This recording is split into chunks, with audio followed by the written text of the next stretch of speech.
Dr. Keisha Monroe stands shackled in an Atlanta courtroom, blood staining her suit from a vicious arrest, while Judge Leonard Baxter smirks, gavel raised to crush her. The prosecutor yells she stole biotech secrets, but Keisha's steady gaze hides the truth. She's a CIA officer framed mid-mission. Baxter, oozing contempt, snaps, "Enough from this troublemaker," silencing her lawyer as gasps ripple through. He thinks he's won, blind to the chaos she'll unleash. What happens when his world burns? Before we dive in, let us know where you're watching from. And if you stand for justice, hit like and subscribe for more explosive stories. Dr. Keisha Monroe sat at the defense table in Atlanta's Fulton County Courthouse, sweat trickling down her temple in the suffocating 95-degree heat of a Georgia summer. The air was thick, the kind that clung to your skin and made every breath feel like a chore. But she stayed composed, her posture rigid despite the chaos swirling around her. At 42, she was a striking figure. Her navy suit tailored sharp against her athletic frame, her head shaved clean in a bold fade that caught the light streaming through the courtroom's grimy windows. She was a molecular biologist by trade, a genius in her field, but beneath that polished exterior burned the steel of a covert CIA operative, a secret she guarded with her life. Today, though, that life hung by a thread, tangled in a web of lies spun by people who didn't know the half of who she was. The prosecutor, Assistant District Attorney Carla Vance, paced before the jury box, her heels clicking like gunfire on the hardwood floor. She was a wiry woman in her 30s, blonde hair pulled tight in a bun, her voice cutting through the room with the precision of a scalpel.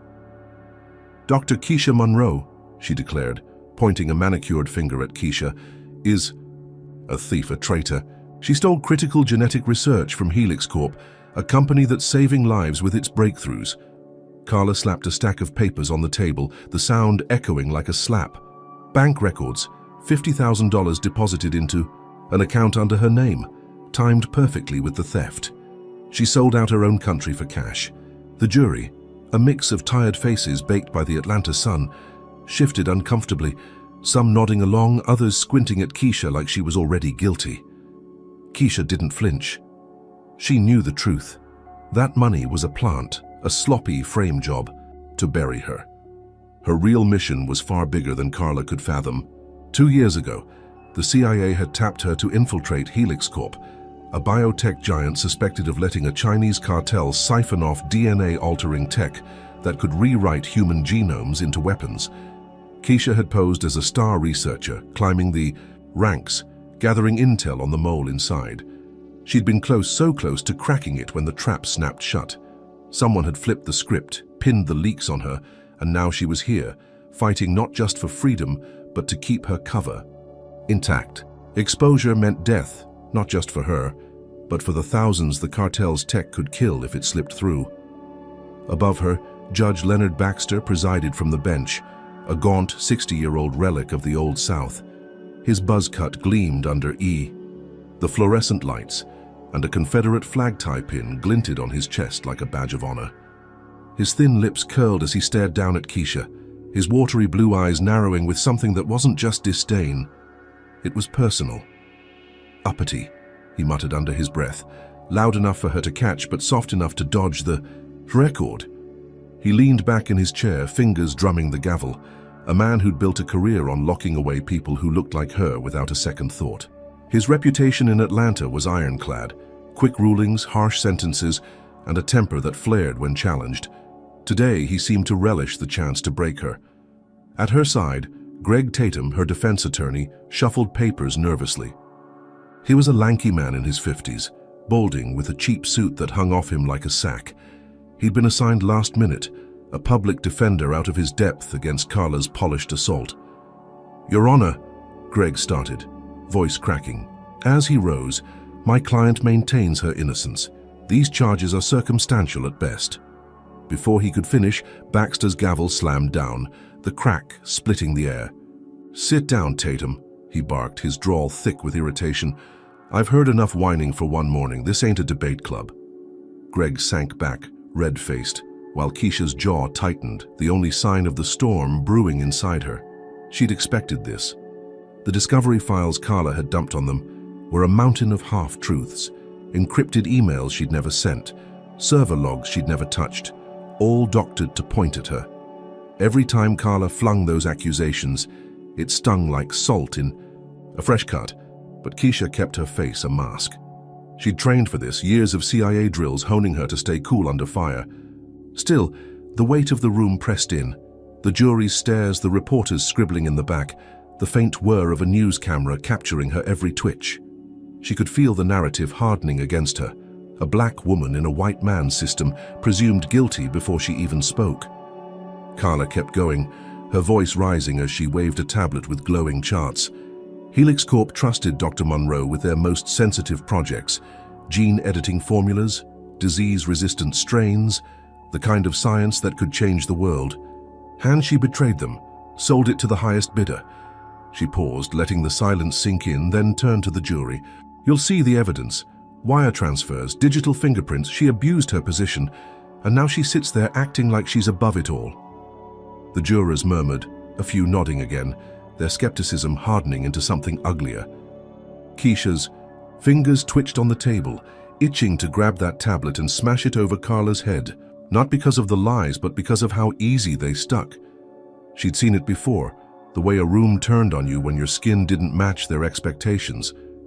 She forced her hands still, locking them together, and met Carla's glare with a steady look that said more than words ever could. She'd anticipated this circus, memorized every fabricated detail in those files, but knowing didn't dull the burn. It was a game, and she was still in it, waiting for her move. Greg tried again, standing with a shaky breath. Your Honor, the defense requests bail. Dr. Monroe has no record, ties to the community. She's not a threat. Baxter's lips twisted into a sneer. No record? Ties? He scoffed, loud enough for the gallery to hear. She's a flight risk, plain and simple. Her kind always are. The room went still, the racial jab landing like a brick through glass. Keisha's pulse spiked, but she kept her eyes on him, unblinking, daring him to say it again. He didn't. Just leaned forward, his voice cold. Bail denied. She stays locked up till we sort this mess. Next. Greg slumped, muttering an apology under his breath, but Keisha barely heard him. Her mind was already spinning ahead. Jail wasn't ideal, but it gave her time, a chance to reach Victor Hayes, her CIA handler. She'd get a message out, get the agency moving. She could handle a few days in a cell, she thought, picturing the dank concrete and steel bars waiting for her. She'd survived worse, jungles and war zones, places where the enemy didn't hide behind gavels and ties. This was just another battlefield, and she was still armed even if they couldn't see it. The bailiff stepped forward, a burly man with a buzz cut to match Baxter's, his meaty hand clamping on her arm. Let's go, he grunted, yanking her up. She rose fluidly, her suit creased but her dignity intact, and let him lead her out. The gallery buzzed, reporters scribbling faster, cameras zooming in on her shackled wrists. She felt Baxter's stare boring into her back, a smug satisfaction radiating off him. He thought he'd caged her, tamed her, that this was the end of her little rebellion. She almost smiled at the thought. He had no idea what he'd just stepped into. As the heavy courtroom doors swung shut behind her, the heat hit harder in the corridor, a blast of stale air and sweat. The bailiff shoved her toward the holding area, past a line of orange jumpsuits and clanging metal. She kept her head high, mapping every exit, every face, her training kicking in like muscle memory. She'd get to a phone, signal Victor, and turn this around.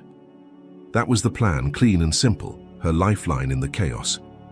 She didn't know yet that Baxter wasn't done, that the cell waiting for her wasn't just a timeout, but the start of something uglier, something that would test every ounce of her strength.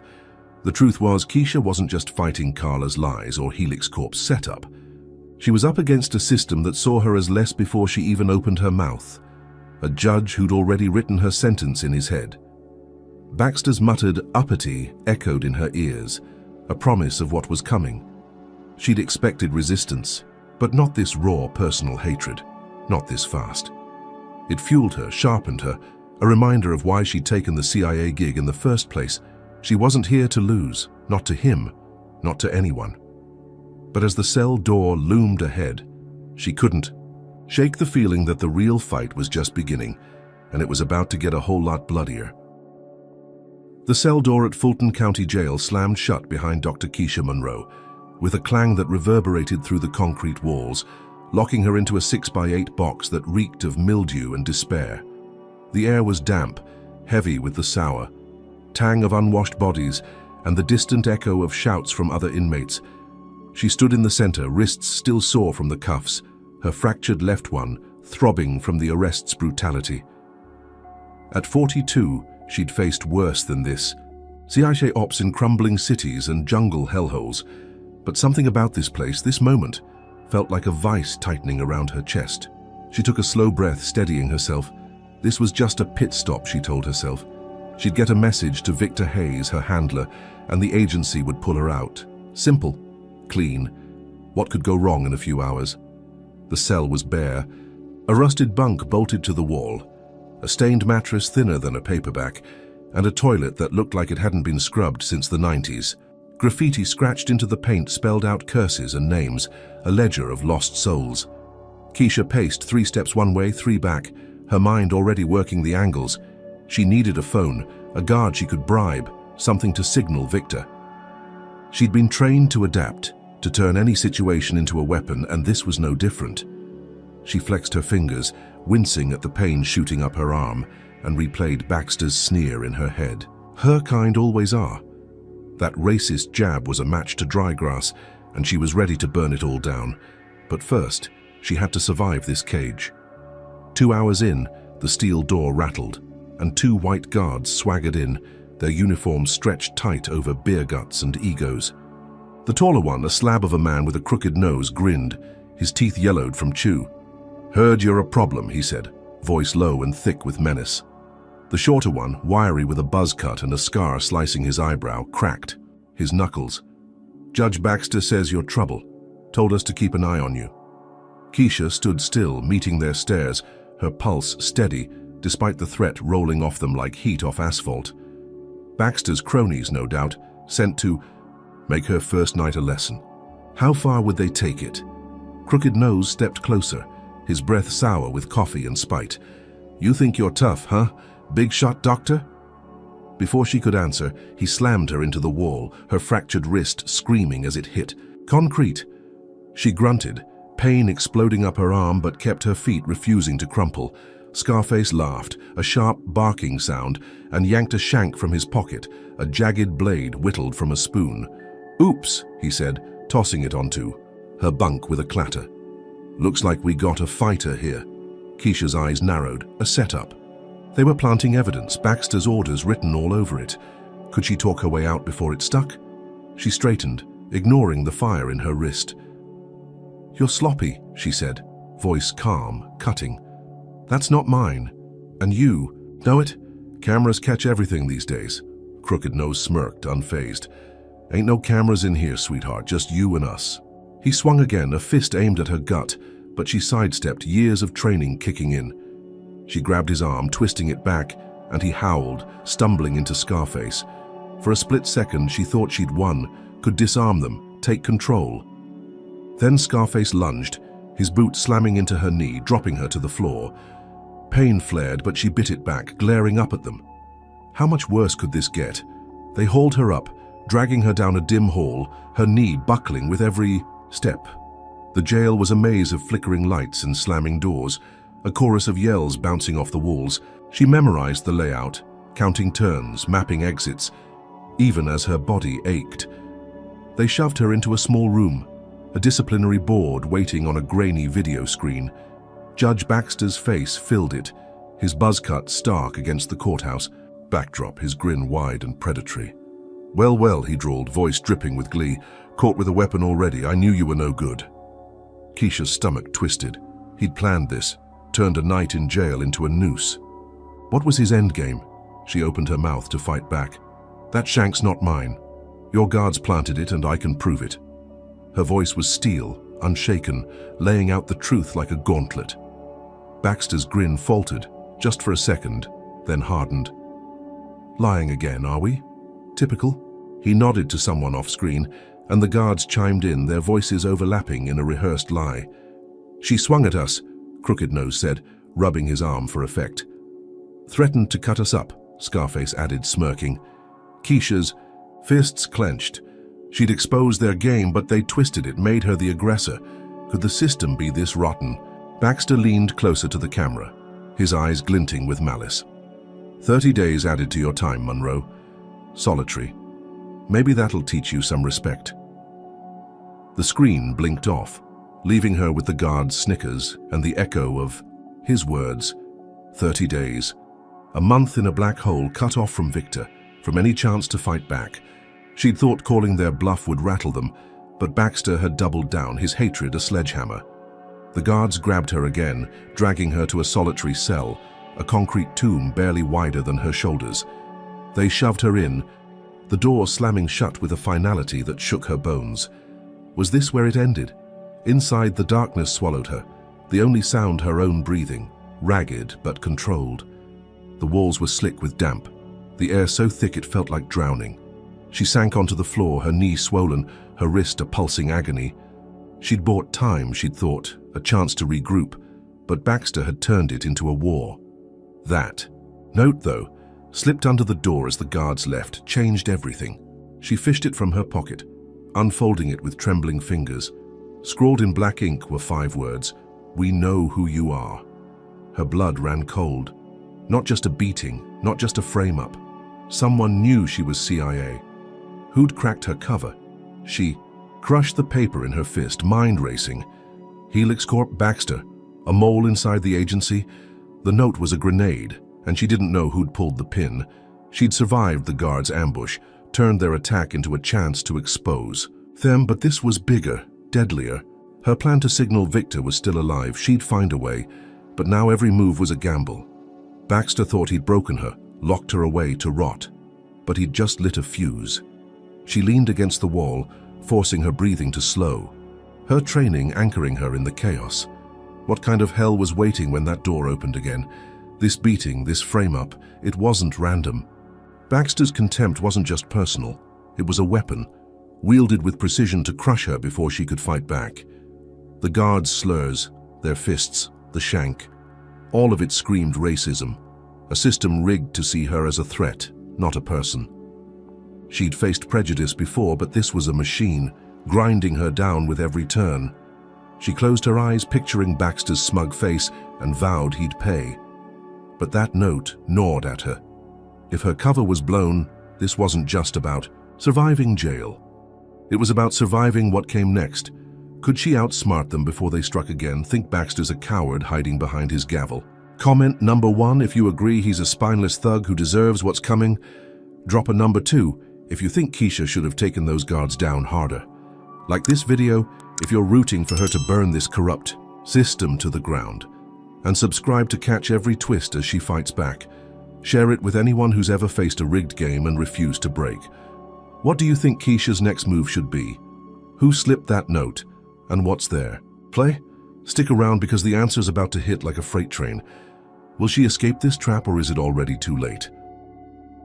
Dr. Keisha Monroe crouched in the shadows of her solitary cell at Fulton County Jail, the damp concrete cold against her bruised knees, her fractured wrist pulsing with every heartbeat. The darkness was absolute, a suffocating blanket broken only by the faint hum of flickering lights beyond the steel door. She'd been in there 3 days, counting the seconds, her mind a steel trap despite the pain and isolation.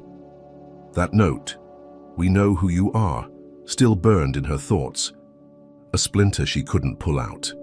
She'd shredded it, flushed the scraps, but its weight lingered. Someone had her number and she needed out before they played their hand. Her plan was simple: reach Victor Hayes, her CIA handler, and trigger an extraction. She just needed a crack in this prison to slip through. Her chance came on the 4th night. A young guard, a rookie with nervous eyes and a twitchy mustache, slid her meal tray through the slot. Keisha spotted it instantly, a glint of metal under the stale bread.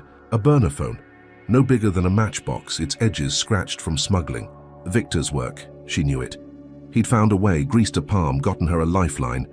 She snatched it, her fingers trembling with adrenaline. and powered it on. The screen glowed faint, a single bar of signal flickering. She typed a coded message, fast and precise. 47B compromised, need out 48 HRs. She hit send, the phone buzzing once before she stashed it under the mattress. Relief washed over her, sharp and fleeting. 2 days and she'd be gone. She could hold out that long, couldn't she? Back in Atlanta's Fulton County Courthouse, the summer heat baked the marble halls, turning them into a sauna of sweat and tension. Keisha sat at the defense table, her jumpsuit stiff with grime, her shaved head glistening under the lights. Judge Leonard Baxter loomed above, his Confederate tie pin catching the sun, his buzz cut stark against the wood paneling. He'd called, an emergency hearing, his voice dripping with smugness as he'd summoned her from solitary. The gallery buzzed, reporters craning for a shot, the air thick with anticipation. Keisha's lawyer, Greg Tatum, stood beside her, his cheap suit wrinkled, his face pale from sleepless nights. He'd been digging, chasing leads she'd whispered to him during their last jail visit. She'd told him to check the guards, find the cracks in Baxter's game. Had he pulled it off? Greg cleared his throat, his voice shaky but determined. Your Honor, we've obtained footage from the jail security system. It shows the guards planting that shank in Dr. Monroe's cell. This is a clear setup orchestrated to discredit her. He held up a USB drive, his hand trembling slightly, and passed it to the bailiff. The courtroom went still, a collective breath held as the screen flickered to life. Grainy video rolled, time-stamped 4 nights ago, crooked nose and Scarface. Slipping into her cell, the shank glinting as they tossed it onto her bunk. Their laughter muffled but unmistakable. The gallery erupted, gasps and murmurs rippling through, a tide of outrage swelling. Keisha allowed herself a small smirk, her first in days. She'd turned their lie inside out. Was this the break she needed? Baxter's face tightened, his watery eyes darting from the screen to Keisha, then back. His gavel hovered, but the noise drowned out any chance of control. Reporters scribbled furiously, phones buzzing with live updates. Greg pressed on, his confidence growing. This proves the disciplinary charge was fabricated, Your Honor. We move to dismiss it immediately. Keisha watched Baxter, reading the flicker of panic beneath his scowl. He couldn't deny the footage, not with the room boiling over, not with cameras rolling. She leaned back, her shackled hands resting on the table, a quiet triumph surging through her. She'd outmaneuvered him, forced his hand. The contraband charge was dead, and with it his leverage. She could almost taste freedom, couldn't she? The judge slammed his gavel, the crack splitting the uproar. Order, he bellowed, his drawl sharp with fury. He leaned forward, his buzz cut casting a shadow, his voice low and venomous. Fine. The contraband charge is dropped, but don't think this changes a damn thing, Monroe. He glared at her, his lips curling into a sneer. Court's adjourned. The words hit like a slap, but Keisha held his gaze, unflinching. The gallery cheered, a ragged wave of support washing over her, strangers clapping for the black woman who'd just beaten the system. She stood, the bailiff unlocking her cuffs, and let herself believe it. She'd won a round. Victor's extraction was coming, and now she had momentum. What could Baxter do to stop her now? She was wrong. That night, back in her regular cell, the air felt different, charged with something she couldn't place. She lay on her bunk, the burner phone hidden in her fist, counting down the hours. 48, Victor had promised. She'd be out by dawn. The jail was quiet, too quiet. The usual clamor of shouts and clanging doors replaced by an eerie stillness. She sat up, senses prickling, her training screaming that something was off. Then she heard it, tires screeching outside, a low rumble cutting through the humid night. A black van skidded to a stop beyond the barred window, its headlights slicing. Through the dark, her heart kicked up, hope flaring. Victor's team early, they'd come through, hadn't they? The cell block door burst open, and 4 figures stormed in, clad in black tactical gear, faces masked, rifles slung across their chests. "Monroe!" one barked, voice muffled but urgent. "CIA extraction! Move!" Keisha leapt up, adrenaline flooding her veins, and followed as they unlocked her cell with a keycard that shouldn't have worked in a county jail. She didn't question it, not then. They hustled her down the hall, past unconscious guards slumped at their posts, through a side exit into the muggy night. The van waited, engine growling, and she piled in, the door slamming shut as they peeled. Out. She exhaled, leaning against the seat, her fractured wrist throbbing but her spirit soaring. She'd made it. Baxter's grip was broken, and she was free, or so she thought. The van sped through Atlanta's back streets, weaving past flickering streetlights and crumbling warehouses, the city a blur of neon and shadow. Keisha glanced at her rescuers, their silence unnerving now that the rush was fading. No debrief, no codes, just the hum of the engine and the clink of gear. She shifted, her hand brushing the phone still tucked in her waistband. "Victor." "Send you?" she asked, voice steady but probing. The driver, a broad-shouldered figure, didn't turn. "Yeah," he grunted, clipped and cold. Her gut twisted. Victor's team always confirmed with a phrase, "Shadow clears the path." No phrase here, no warmth. Who were these guys really? Before she could press, the van lurched to a stop in an alley, the stench of garbage and gasoline flooding in as the back doors flew open. She tensed, ready to bolt, but a hood slammed over her head, rough fabric choking her breath. Hands grabbed her, yanking her out, her knee screaming as she hit the pavement. She fought, swinging blind, connecting with flesh once, twice before. A fist cracked her jaw, sending stars exploding behind her eyes. "Baxter sends his regards," a voice hissed, low and vicious, as they dragged her across gravel. Her stomach dropped. Not CIA, Helix Corp. Baxter had sold her out, turned her escape into a trap. How deep did his reach go? They hauled her into a warehouse, the hood still tight, her boots scraping concrete slick with oil. Chains rattled as they bound her to a chair, her fractured wrist twisting until she bit her lip to keep from screaming. The hood ripped off and she blinked into harsh fluorescent light, her vision swimming. A figure stepped forward, tall and sleek, his suit pristine against the grime. Randall Pierce, Helix Corp's CEO. His pale face twisted into a sneer, his voice oily with hate. "Thought you'd outsmart us, Monroe," he said, circling her like a vulture. "Baxter said you'd squirm, but this is pathetic." Keisha spat blood at his feet, defiance blazing through the pain. She'd won in court, humiliated Baxter, but he'd flipped the board, handed her to Pierce. What was their next move? Her small victory, that courtroom cheer, dissolved into ash. Baxter hadn't just denied her bail or framed her with a shank. He'd orchestrated this, a midnight snatch to bury her where no one would look. The guards, the hearing, all a feint to keep her pinned while he pulled strings. She'd underestimated him, thought his racism was just bluster, not a calculated blade. Now she was in Helix Corp's hands, her extraction a lie, her cover teetering. She glared at Pierce, memorizing his smug grin, vowing to turn this back on them. But as the warehouse door clanged shut, sealing her in, she knew one thing. The real fight had just begun, and it was about to get brutal. Dr. Keisha Monroe sat chained to a rusted metal chair in the abandoned Atlanta warehouse, the air thick with the stench of oil and rot, her fractured wrist screaming as the steel cuffs bit into her swollen flesh. Blood dripped from her split lip, pooling on the concrete floor, a crimson stain spreading like a warning. The hood was gone, ripped off minutes ago, leaving her blinking against the harsh glare of flickering fluorescence dangling from the ceiling. Her navy suit, once crisp, hung in tatters soaked with sweat and grime from the jail and the brutal snatch from her rescue. She was 42, a CIA operative forged in fire, but right now she was a captive, her body battered, her mind racing. How had Baxter pulled this off so fast? Randall Pierce, Helix Corp's CEO, loomed over her, his tailored suit a stark contrast to the decay around them. He was tall, mid-50s, with slicked-back silver hair and a face carved from arrogance, his pale blue eyes glinting with a hatred that wasn't just professional, it was primal. "Well, well, Dr. Monroe," he said, his voice smooth as venom, circling her like a shark scenting blood. "You've been a busy little nuisance, haven't you?" He stopped, leaning close, his cologne choking the air. "Baxter told me you're CIA. Thought you could poke around my company and walk away.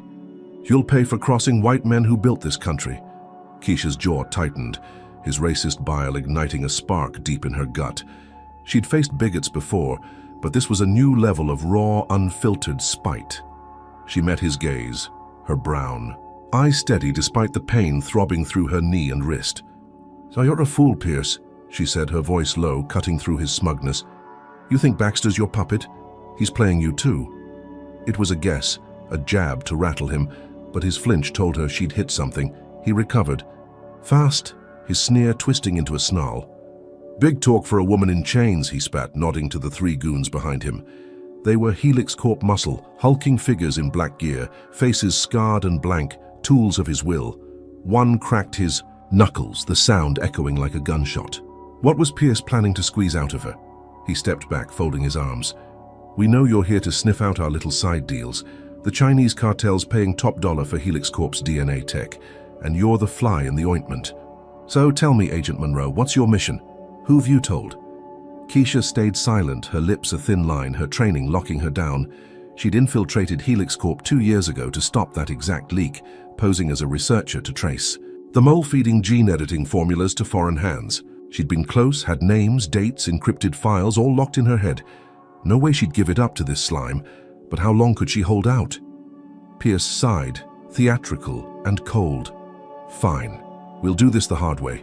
He snapped his fingers, and the biggest goon, a slab of muscle with a shaved head and a jagged ear, grabbed a bucket from the shadows. Water sloshed inside, icy and rank, pulled from some forgotten pipe.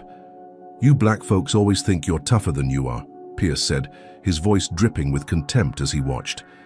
"Let's see how long that lasts." The goon tipped the bucket over her head, drenching her, the cold shock stealing her breath. Before she could recover, he yanked a soaked rag from his belt and slapped it over her face, pinning her head back. Waterboarding. She'd trained for this, but the reality hit like a freight train. The second goon held her shoulders, his grip iron while Jagged Ear poured more water, a slow, deliberate stream that turned the rag into a drowning mask. Keisha's lungs burned, her body bucking against the chains, instinct screaming to break free. She forced her mind to detach, counting seconds, focusing on the rhythm of her pulse, a trick from CIA drills to stay sane under torture. Pierce laughed, a high, cruel sound bouncing off the walls. "Still got nothing to say," he taunted, leaning in as she choked. "Baxter said you'd crack fast. Guess he overestimated you." She spat water when they paused, her glare slicing through him, defiance her only weapon. Could she turn this somehow? 10 minutes in, her resolve held, but her body was fraying, her fractured wrist grinding against the cuffs, her knee a swollen mess. Pierce grew impatient, his polished facade cracking. "Enough games," he snapped, grabbing a steel pipe from Pierre. A table littered with tools. He swung it into her ribs, the impact a dull thud that ripped a gasp from her throat. "Names, Monroe? Who's your handler? What's the CIA got?" She coughed, blood flecking her lips, but stayed silent. Her eyes locked on his. He swung again, harder, and she felt a rib crack, pain exploding like wildfire. She bit down, swallowing a scream, her training a lifeline in the chaos. Was this where she broke, or where she flipped the script? The goon stepped back, smirking, thinking she was done. Pierce tossed the pipe aside, wiping his hands like he'd dirtied them on trash. "You're tougher than I thought," he admitted, his tone grudging. "But we've got all night." He turned to leave, barking at Jagged Ear. "Keep her awake. She'll talk." The goon nodded, cracking his neck, ready for round 2. Keisha slumped, her chest heaving, buying seconds to think. Her eyes darted, scanning the room. Chains, cuffs, a table 10 feet away with a knife gleaming under the light. Her chance. She just needed them sloppy. Could she outsmart these brutes?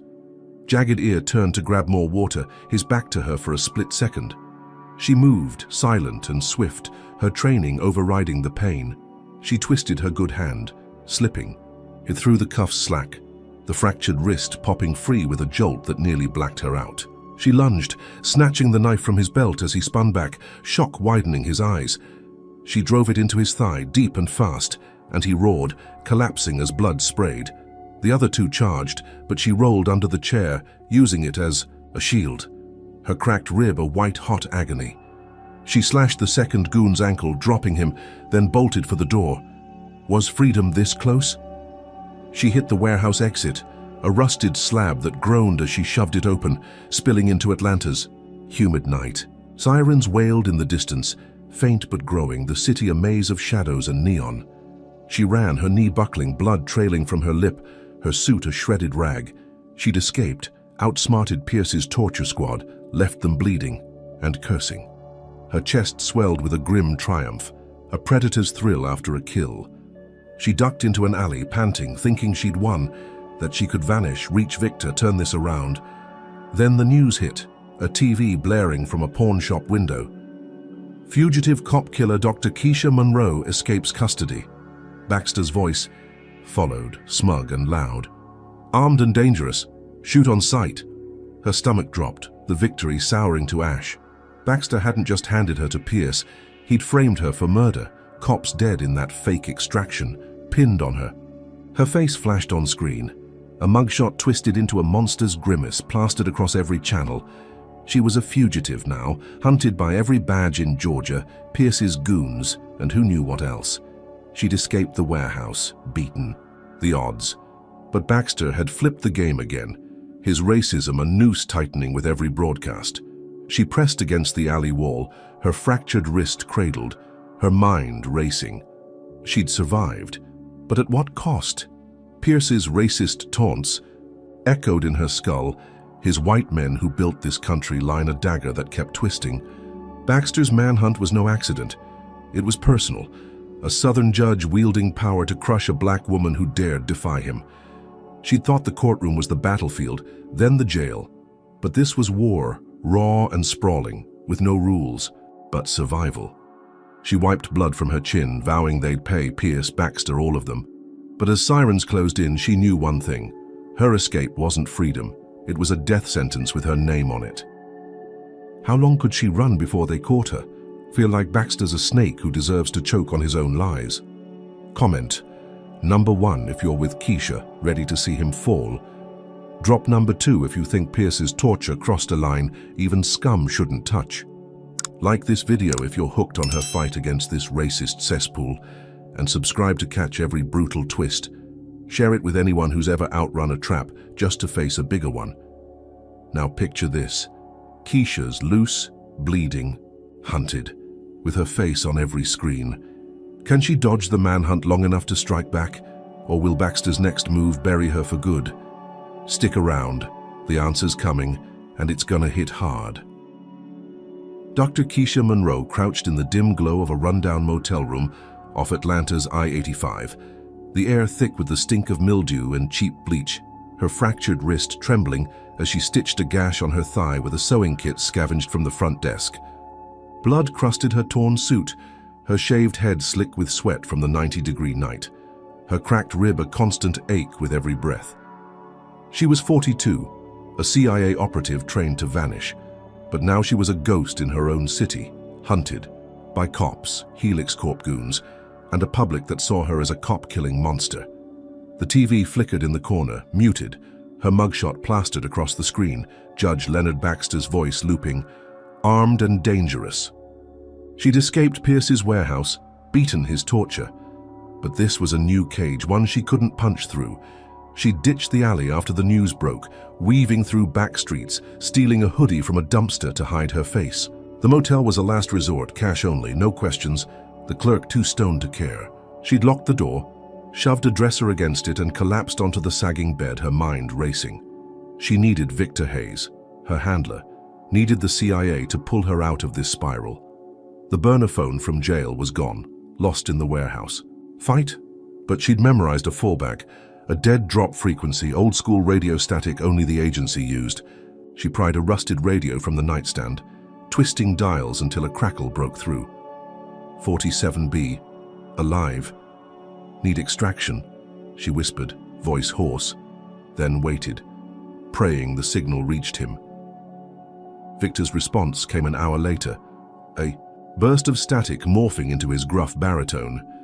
Keisha, you're a damn mess out there. Washington stalled, they're scared of the blowback if we go public. Extraction's on hold, 48 hours minimum.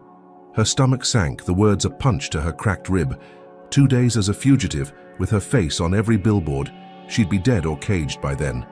Victor, they know I'm CIA, she hissed, glancing at the door. "Baxter's framing me for murders I didn't commit. I need something now." He paused, the static stretching, then said, "Hang tight. I'll push them. You've got a play left. Use it." The line cut, leaving her alone with the hum of the motel's dying AC. She turned to the TV, unmuting it, Baxter's buzz cut filling the screen mid-interview. "Dr. Monroe's a menace," he drawled, his Confederate tie pin glinting. "Killed. 2 officers in her escape. A disgrace to this city." Lies slick and bold, his racism of venom seeping into every word. She clenched her fists, the stitches in her thigh pulling tight. She'd killed no one, but the fake extraction had left bodies. Cops Pierce's goons must have taken out to seal the frame. She needed to flip this, hit back before the noose tightened. Her eyes landed on the motel's ancient laptop, a relic in the corner. A long shot, but she could hack it, leak the truth, turn the public tide. Could she pull it off with the world against her? Keisha cracked her knuckles, ignoring the fire in her wrist, and booted the machine, its fan wheezing like a dying animal. She'd trained in cyber ops, could bypass a firewall blindfolded. She jacked into the jail security grid, a backdoor she'd mapped during her stint inside, and pulled the footage Greg had used in court. Crooked nose and scar face planting. The shank, their faces clear as day. She spliced it with audio from her memory. Baxter's uppity slur caught on a guard's body mic she'd noticed, but couldn't use before. She uploaded it to a dozen local news sites, anonymous, untraceable, then hit send, her pulse hammering. This was her counterstrike, raw and real. Would it be enough to shift the narrative? By morning, Atlanta erupted. She watched from the motel window, curtains cracked. As protests flared outside the courthouse, a sea of signs screaming, "Justice for Keisha" and "Baxter lies." News vans swarmed, anchors stammering over the leaked footage. The shank, set up playing on repeat. Her chest swelled, a flicker of hope igniting. She'd done it, cracked Baxter's facade, turned his own words against him. Social media buzzed, hashtags trending, her name a rallying cry. She leaned back, a grim smile tugging her bloody lip. The public was waking up, seeing the racism, the corruption. She'd bought herself breathing room, maybe even forced victors. Hand with the CIA. Was this the turning point she'd fought for? She was wrong. The TV cut to breaking news, a sleek Helix Corp logo flashing before Randall Pierce's face filled the screen. He stood in a pristine office, his silver hair gleaming, his voice calm but lethal. "Dr. Monroe's desperate," he said, holding up a tablet. "This so-called footage, a forgery. Here's the truth." The screen shifted to a video, Keisha's voice distorted but clear. "I took the data. Sold it for cash. Helix Corp's finished." Her jaw dropped, the stitches in her thigh forgotten as ice flooded her veins. It was fake, a deep fake. Her face stitched onto lies, but it was flawless, time-stamped to match the theft. Pierce smirked. "She's a traitor, not a victim. Don't be fooled." The broadcast ended with her mugshot, now labeled "Confirmed Guilty." Keisha stumbled back, the room spinning, her cracked rib a dull roar against the panic clawing her chest.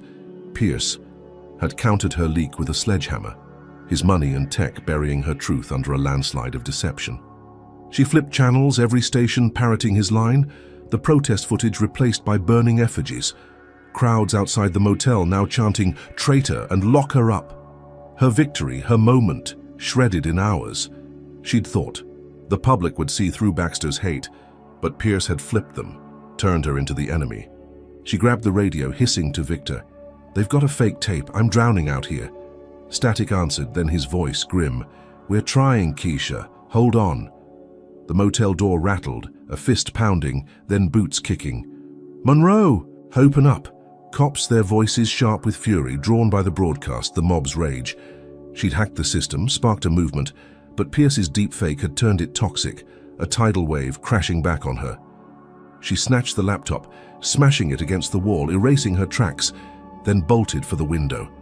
Glass shattered as she dove through, landing hard on the fire escape, her knee buckling, blood seeping from her thigh. Sirens wailed closer, red and blue lights painting the night. She ran, hoodie pulled tight, her breath ragged. The city a jungle closing in. She'd tasted triumph, thought she'd flipped the board, But Baxter and Pierce had outplayed her. There, racism a weapon sharper than she'd imagined. The protests she'd sparked were now a lynch mob, her allies turned enemies by a lie she couldn't unmask fast enough. She'd exposed the Shank setup, humiliated Baxter in his own court, but he'd sold her out to Pierce, and Pierce had bought the public with a forgery she couldn't fight from a motel room. Her face was everywhere, a pariah's mask, and every step echoed with the chants, the hate, the betrayal. She ducked into a storm drain, the water ankle deep, her fractured wrist cradled against her chest. Was this how it ended? Baxter's menace slur rang in her ears, a racist dog whistle that Pierce had amplified into a symphony of loathing. She'd underestimated their reach, their willingness to burn the city to bury her. The deepfake wasn't just a smear, it was a death sentence, turning strangers into hunters, cops into executioners. She'd trained for covert ops, not this public crucifixion, but her CIA steel held firm. She splashed through the drain, mapping escape routes, vowing to turn this back on them. Pierce thought he'd won. Baxter thought she was finished, but she was still breathing, still fighting. She'd find a way, she had to. But as the sirens grew louder, closing the net, one truth sank in.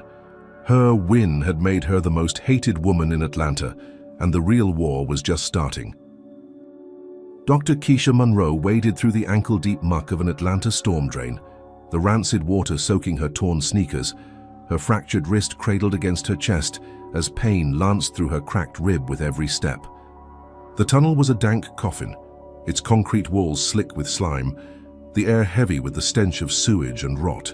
Her shaved head glistened with sweat and grime, her hoodie clinging to her battered frame, the Georgia night's 90-degree, heat pressing down even underground.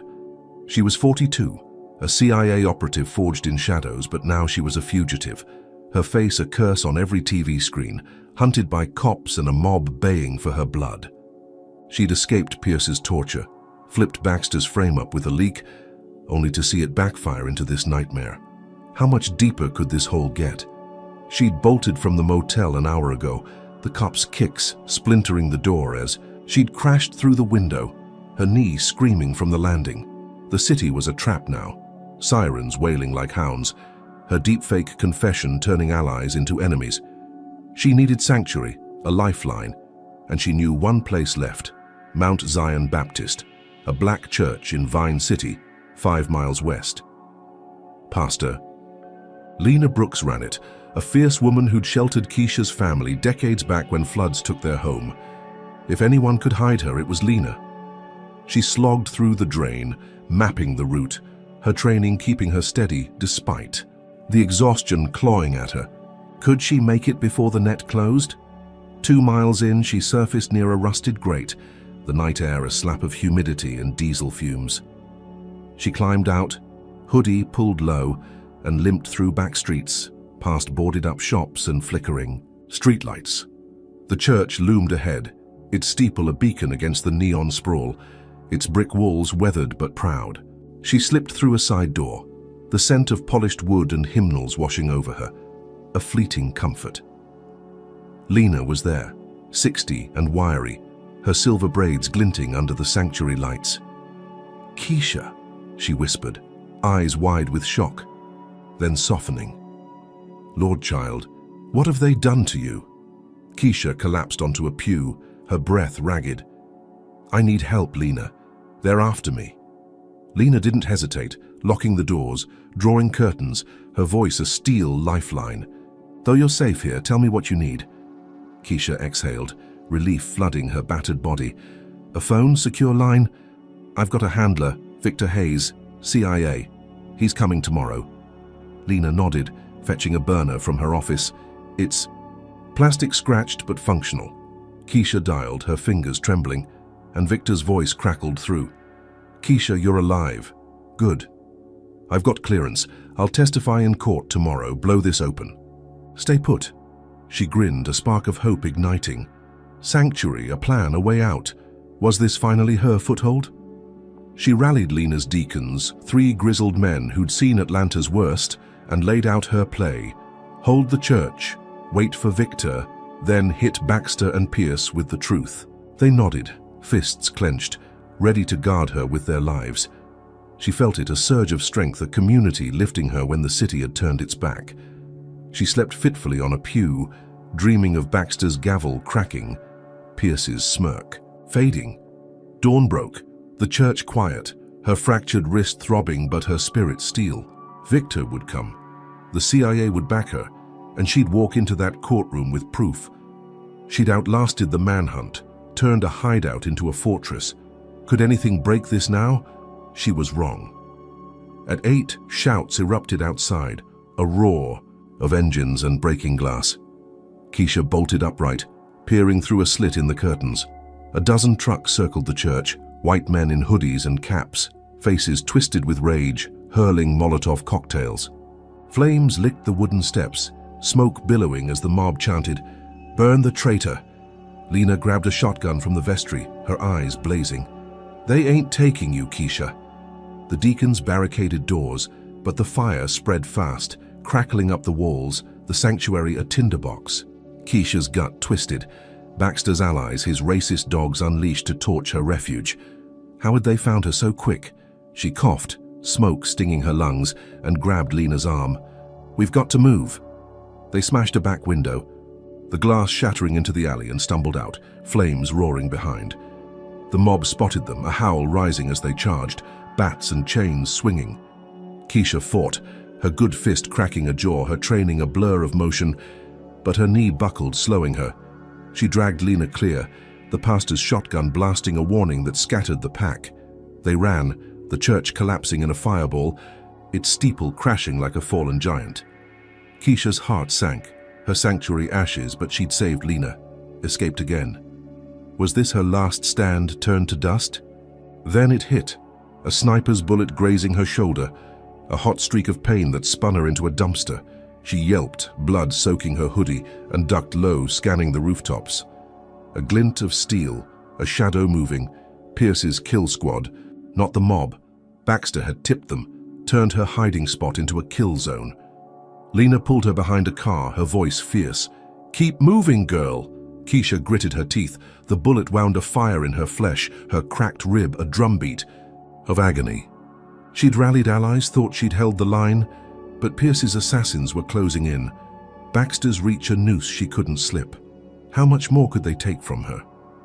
She stumbled through alleys, Lena at her side, the snipers. Shots pinging off brick and metal, a relentless hunt. Her shoulder bled freely, soaking her arm, her vision blurring from pain and smoke. They hit a dead end, a chain-link fence blocking escape. The church's glow, a funeral pyre in the distance. Keisha slumped against the wall, her fractured wrist useless, her knee a swollen ruin. She'd outrun the mob, saved Lena, but Pierce's squad was surgical, Baxter's betrayal a blade in her back.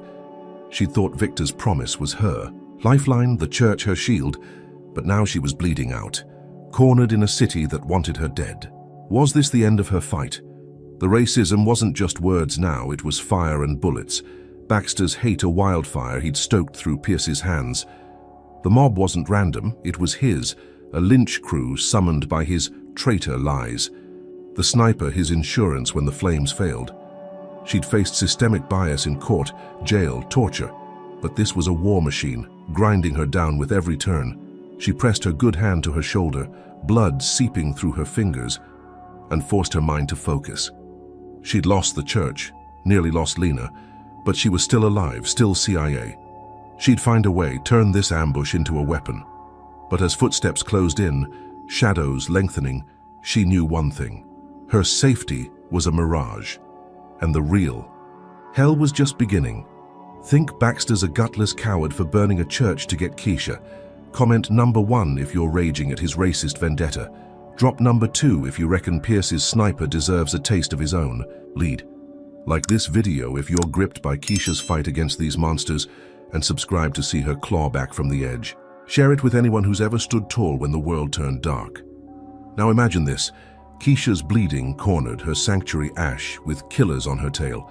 Can she outsmart Pierce's hit squad and strike back, or will Baxter's next play finish her for good? Stay locked in because the next twist's coming and it's gonna shake the ground.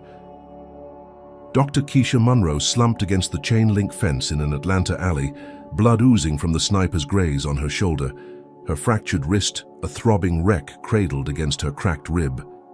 The air was thick with smoke from Mount Zion Baptist's burning husk, the night a sweltering 90 degrees, her torn hoodie soaked with sweat and crimson. At 42, she was a CIA operative honed for chaos, but now she was a bleeding fugitive, cornered by Pierce's kill squad.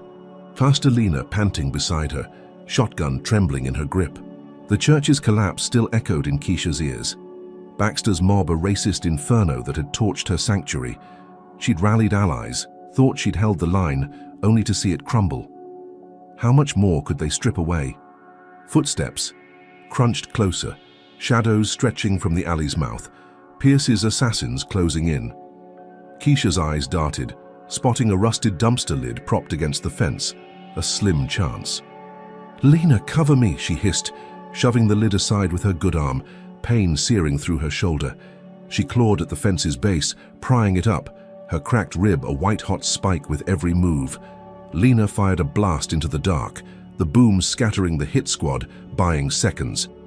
Keisha squeezed under, her bloody shoulder scraping gravel, then pulled Lena through, the pastor's wiry frame barely clearing as bullets pinged the metal above. They stumbled into a junkyard, a maze of wrecked cars and scrap, and ducked behind. A rusted van. Had she bought enough time? She cauterized her shoulder with a stolen lighter from the motel, the flame searing flesh, a hiss escaping her gritted teeth as the bleeding slowed. Her knee was a swollen mess, her suit shredded, but her mind was steel, plotting the next strike. She'd lost the church, nearly lost Lena. But Pierce's goons were still out there and Baxter's manhunt was tightening. She needed a weapon, a way to hit back.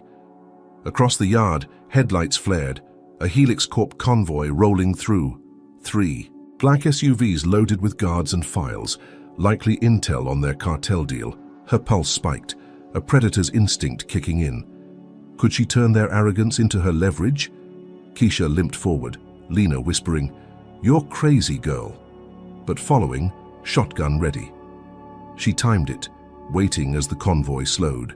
At a gate, guards distracted by radios crackling with updates on her location. She darted out, silent despite the pain, and slipped under the lead SUV, planting a jagged shard of glass in its fuel line, a slow leak they wouldn't catch. Till too late. The second vehicle rolled past, and she smashed its window with a brick, snatching a briefcase from the seat before the driver could react. Shots rang out, guards piling from the third SUV, but she and Lena dove into the scrap, weaving through twisted metal as bullets sparked off steel. She'd ambushed them, stolen their secrets. Was this her shot to flip the game? The briefcase was locked, but Keisha pried it open with a crowbar from the yard, her fractured wrist screaming as she worked. Inside were files, encrypted drives, proof of Helix Corp's deal with the Chinese cartel. Dates, payments, DNA, tech specs, all stamped with Pierce's signature. Her chest surged with grim triumph, a gold mine to bury him. She limped to a payphone, its booth cracked and graffitied, and dialed Maya Cruz, a rogue journalist she'd met years back during a whistleblower case. "Maya, it's Keisha Munro. I've got Helix Corp's dirty laundry, hard proof. Air it now." Maya's voice crackled, sharp with disbelief. "You're the fugitive? Hell yes, send it." Keisha uploaded the files via the phone's ancient data port, her hands shaking but steady. Had she just cracked Pierce's empire? By noon, the story broke, Maya's broadcast blasting across Atlanta's airwaves. "Helix Corp exposed," she declared, the files scrolling on screen, Pierce's name in bold. Stocks tanked, shareholders panicked, protests reignited outside his gleaming tower. Keisha watched from a pawn shop TV, hidden in a back room Lena had bartered for, her bloody shoulder bandaged with a torn shirt. She grinned, a fierce slash across her battered face. She'd hit Pierce where it hurt, turned his own greed against him. Baxter's smug face flashed next, a clip from court, but the tide was shifting, the public sniffing corruption. She leaned, back thinking she'd crippled them, forced Victor's hand with the CIA. Was this the blow that broke their spine? She was wrong. Hours later, Baxter stormed the courthouse steps on live TV, his buzz cut stark under the sun, his voice a thunderclap of hate. "Dr. Monroe's a terrorist," he roared, holding up a fabricated Homeland Security alert, his confederate. Tie pin glinting like a dagger. "She's behind these leaks, destabilizing our city with lies. I'm declaring her a clear and present danger." The crowd roared, a mix of cheers and jeers, but his words landed like bombs. Keisha's jaw dropped, the pawnshop's stale air turning cold. He'd twisted her strike into treason, his racism a megaphone drowning her truth. Sirens wailed. Closer now, a SWAT van screeching to a halt outside Maya's studio mid-broadcast. Keisha bolted to the window, peering through cracked blinds as black-clad officers stormed the building, rifles raised, glass shattering. Maya's voice cut off, replaced by static, then Baxter's face again, smug and triumphant. "We've apprehended the terrorist's accomplice," he said, as Maya was dragged out in cuffs, her camera crew scrambling. Keisha's stomach churned, her victory gutted in minutes. She'd leaked the files, tanked Pierce's stock, but Baxter had flipped it, painted her a mastermind of chaos. The SWAT team turned, fanning out, their radios crackling with her name. They were coming fast and hard. Had she misjudged Baxter's desperation? She grabbed Lena, shoving the pastor toward a back door, her knee buckling as they ran. "They've got my scent," she rasped, blood seeping from her shoulder again, the cauterized wound splitting. They hit the street, ducking into a crowd as copters buzzed overhead, spotlights slicing the dusk. She'd thought the files would end it, expose Pierce and force Baxter to back off, but he doubled down, turned her into a national threat. The choppers circled, megaphones blaring, "Keisha Monroe, surrender!" She limped into an abandoned lot, Lena panting beside her, the briefcase still clutched tight. She'd struck a blow, but Baxter's retaliation was a tidal wave, his racism, a shield he wielded with lethal precision. They reached the courthouse shadow, irony biting as she hid near Baxter's lair, the building a monolith of marble and lies. He appeared on a jumbotron, a live feed from inside, smirking as he locked her in a cage mid-trial. A metal box wheeled into the courtroom. "She's contained," he said, the crowd outside roaring approval. Keisha froze, her breath hitching. It was a mock-up, a stunt, but real-time footage showed SWAT closing her last escape route. She'd ambushed the convoy, leaked the truth, thought she'd won only to be caged by a rigged system. Her shoulder bled freely now, her vision blurring, but her mind raced. Was this checkmate? Baxter's terrorist label wasn't just rhetoric. It was a death warrant, his hatred of virus infecting the city, the feds, the air itself. Pierce's files should have shattered them, but Baxter had bribed the jury. She saw it now, his dirty money buying silence, twisting her evidence. Into a noose, she'd underestimated his reach, his willingness to burn everything to bury her. The SWAT team was blocks away, their boots a drumbeat of doom, Pierce's goons likely trailing, and she was bleeding out, cornered in his shadow. She pressed the briefcase to her chest, vowing to turn this cage into a weapon. But as the spotlights pinned her, one truth sank in. Her desperate strike had lit a fuse, and the explosion was swallowing her whole. Dr. Keisha Monroe crouched in the shadow of Atlanta's Fulton County Courthouse, her fractured wrist a throbbing wreck, blood seeping from her cauterized shoulder wound, the briefcase of Helix Corp files clutched tight against her cracked rib. The night was a sweltering 90 degrees, her shredded hoodie clinging to her battered frame, her shaved head slick with sweat and grime. At 42, she was a CIA operative built for survival, but now she was a bleeding fugitive, hunted by SWAT, Pierce's goons, and a city turned against her. Pastor Lena crouched beside her, shotgun empty, her silver braids glinting in the jumbotron's glow as Judge Leonard Baxter's voice boomed, "She's contained," his smirk a knife in the dark. She'd ambushed the convoy, leaked the truth, thought she'd won, only to see it twist into this. How much further could they bury her? The courthouse doors burst open, and Victor Hayes strode in, a bulldog of a man in a crisp navy suit, his graying hair stark under the lights. Keisha's heart leapt, a flicker of hope piercing the chaos. He'd promised to testify, blow her cover to save her, and here he was, storming into Baxter's lair.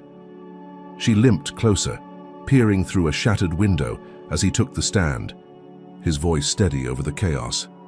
"I'm Victor Hayes, CIA Directorate of Operations. Dr. Keisha Monroe is Agent 47B, assigned to infiltrate Helix Corp and stop a Chinese cartel from stealing DNA tech. She's no terrorist, she's a patriot. The gallery erupted, gasps and shouts drowning Baxter's gavel. Reporters scrambling. Had Victor just turned the tide? Keisha pressed against the glass, her bloody shoulder smearing the pain, her breath hitching as the jury shifted, faces softening, skepticism cracking. Baxter's buzz cut gleamed under the fluorescence, his Confederate tie pin a taunt, but his eyes flickered with panic, his control slipping. Victor laid out files, declassified orders, her mission brief, every word a hammer smashing Pierce's lies. She was framed to protect the real thieves, he said, pointing at the bench. This court's a sham. The crowd roared, a tide of doubt swelling, and Baxter's gavel slammed, useless against the uproar. Keisha grinned, fierce and fleeting. She'd been caged, hunted, but Victor's truth was her key. Was freedom this close? The judge leaned forward, his drawl sharp with fury. Order! This is irregular, but I'll allow it. His voice trembled, forced calm, masking desperation, and Keisha saw it. He couldn't stop this, not with the room boiling over. Victor stepped down, nodding to Greg Tatum, her frazzled lawyer, who leapt up. Your Honor, in light of this, we move for immediate release, the jury murmured, nodding, and Baxter's face reddened, his hands shaking. He barked, Fine. Unshackle her. And the bailiff fumbled with the cage, its door creaking open. Keisha's pulse raced, her shackles falling, her good hand flexing free. She'd tasted victory before, seen it rot, but this felt real, didn't it?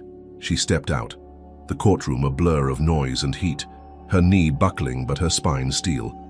The gallery cheered, a ragged wave of strangers clapping, some crying, a black woman beating a rigged system.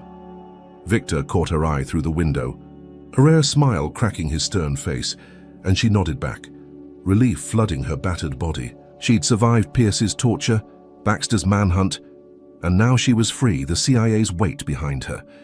She limped toward the exit, thinking she'd dodged the noose, could vanish with Victor, rebuild. The jumbotron flickered, showing her, walking, a hero's moment. Was this the end of the nightmare? She was wrong. A blast rocked the parking lot, a fireball erupting 50 feet away, shattering windows and hurling glass like shrapnel. Keisha dove, hitting the pavement, her cracked ribs screaming as screams filled the air. Smoke billowed, thick and acrid, the courthouse trembling as car alarms wailed. She crawled up, blood dripping from a fresh cut on her brow, and saw it. Greg's. Sedahan, a twisted wreck engulfed in flames, his body slumped inside, charred beyond recognition. Her stomach lurched, bile rising. Pierce's goons had bombed it, a brutal counterstrike, and pinned it on her. Sirens howled, cops swarming, their shouts piercing the chaos. Monroe did this! Baxter stormed out, unscathed, his buzz cut stark against the smoke, his voice a bellow over the panic. She's a black menace, he roared, pointing at her as cameras rolled. Murdered her own lawyer in cold blood. The crowd turned, faces twisting from hope to horror, the jury's doubt replaced by fear. Keisha froze, her freedom a mirage, the unshackling a cruel joke. Cops charged, guns drawn, and she bolted, snatching a fallen officer's keys, diving into his cruiser. She floored it, tires screeching, weaving through debris, thinking she'd escape the frame-up, outrun the lie. Hadn't she just been cleared? The cruiser roared through Atlanta's streets, her bloody shoulder staining the seat, her vision blurring from pain and shock. She'd tasted freedom, felt the cuffs fall, but Pierce had flipped it, his bomb a sledgehammer smashing her win. Baxter's menace slur wasn't just hate, it was a script, a racist lie he'd rehearsed to bury her deeper. She hit a highway ramp, sirens tailing, when a roadblock loomed, spike strips glinting, deputies with rifles aimed. She swerved, too late, tires shredding, the cruiser spinning into a ditch with a bone-rattling crash. Her head slammed the wheel, stars exploding, blood trickling down her face. Pierce watched via drone, his smirk a ghost in her mind. Was this his checkmate? She kicked the door open, crawling out, her knee a swollen ruin, the briefcase lost in the wreck. Deputies closed. In, boots crunching gravel, shouting, "Hands up, Monroe." She raised her good arm, the fractured one limp, her breath ragged as they cuffed her, yanking her upright. The crash site swarmed, choppers buzzing overhead, news vans already spinning the tale. Fugitive bombs courthouse, flees. "Baxter's." Voice echoed from a radio, smug and venomous. "She's a danger to us all." Keisha's chest heaved, her victory ash. Greg's death a weight she couldn't shake. She'd thought Victor's testimony was her lifeline. But Pierce's bomb and Baxter's lies had turned it into a noose. How had it flipped so fast? The deputies shoved her into a van, her shoulder slamming steel, pain flaring as they sped back to the courthouse. Baxter's racism wasn't just personal now, it was a machine, grinding her down with every turn, Pierce's money fueling the gears. The bomb wasn't random, it was timed, a spectacle to erase Victor's truth, paint her a monster. She'd walked free, tasted the air, only to be framed for murder, hunted again, her allies dead or silenced. The van lurched, her head spinning, but her CIA steel held, plotting through the fog. She'd lost everything, but she wasn't done. Could she turn this cage into a weapon? Think Baxter's a slime ball for twisting Keisha's freedom into a murder. Rap? Comment number 1 if you're sick of his racist games. Drop number 2 if you reckon Pierce's bomb proves he's the real terrorist here. Like this video if you're glued to Keisha's battle against this corrupt hell, and subscribe to catch every gut punch twist. Share it with anyone who's ever seen justice burn to ash. Now picture this. Keisha's cuffed again, Greg's dead, her win blown to bits. Can she claw out of this ditch and hit back? Or will Baxter and Pierce crush her for good? Stay tuned, because the next move's coming and it's gonna flip the script. Dr. Keisha Monroe slumped in the back of a police van, her fractured wrist cuffed tight, blood seeping from her cauterized shoulder wound, her cracked rib a dull roar as the vehicle jolted through Atlanta's streets.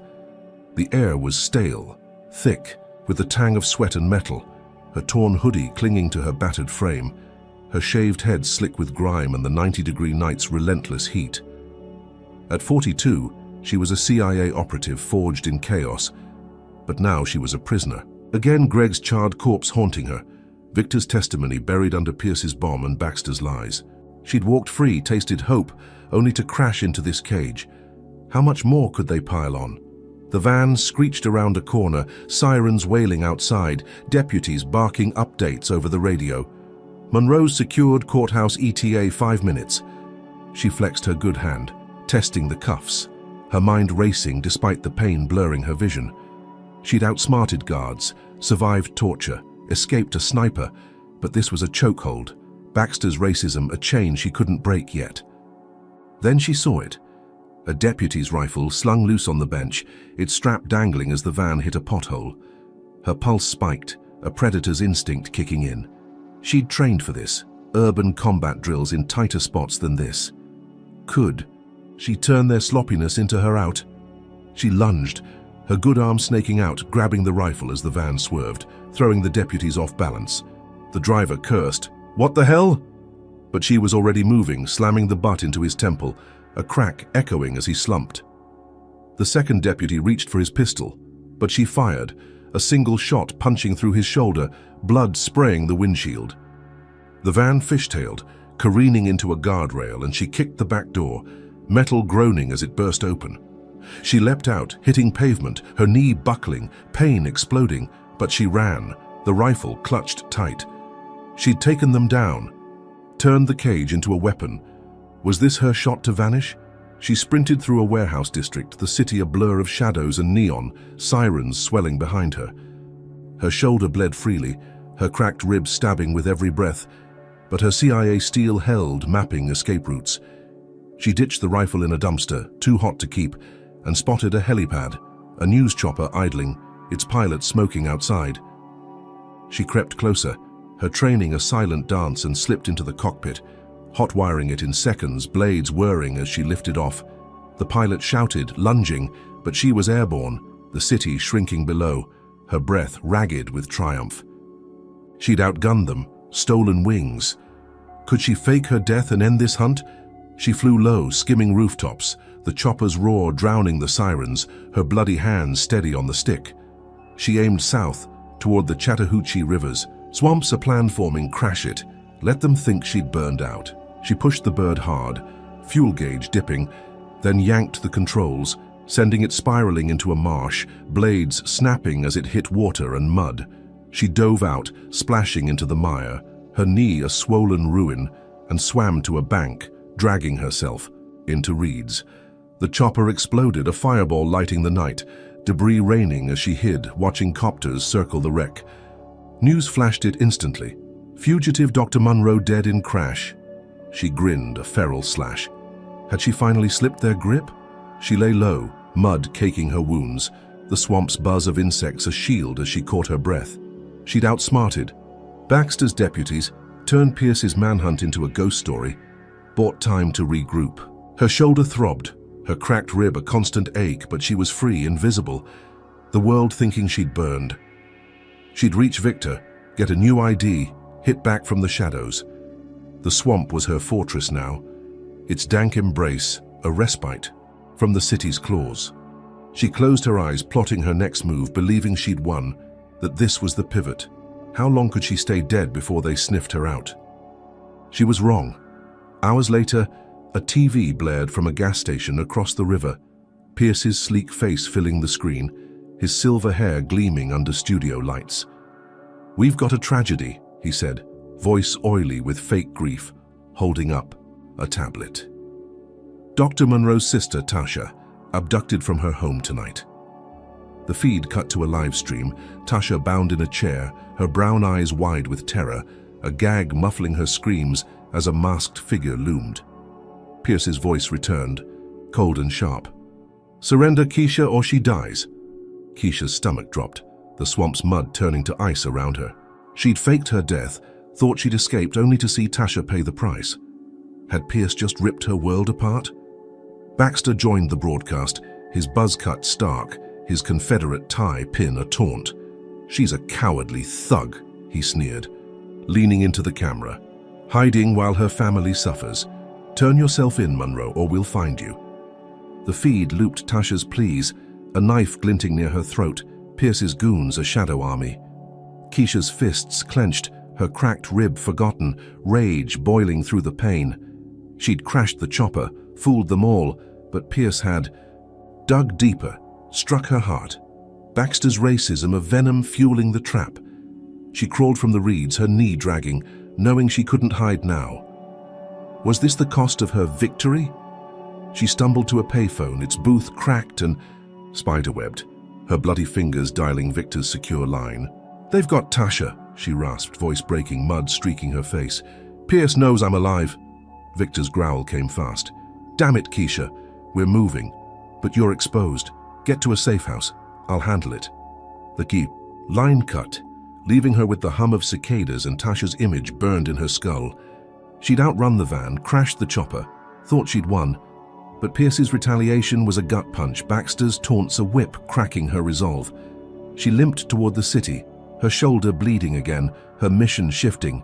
Save Tasha, no matter the cost. Could she outpace this nightmare? The racism wasn't just a manhunt now, it was personal. Pierce and Baxter weaponizing her family, their hate a blade twisting deeper with every move. Tasha wasn't random. She was leverage, a black woman caught in their crosshairs because Keisha dared fight back.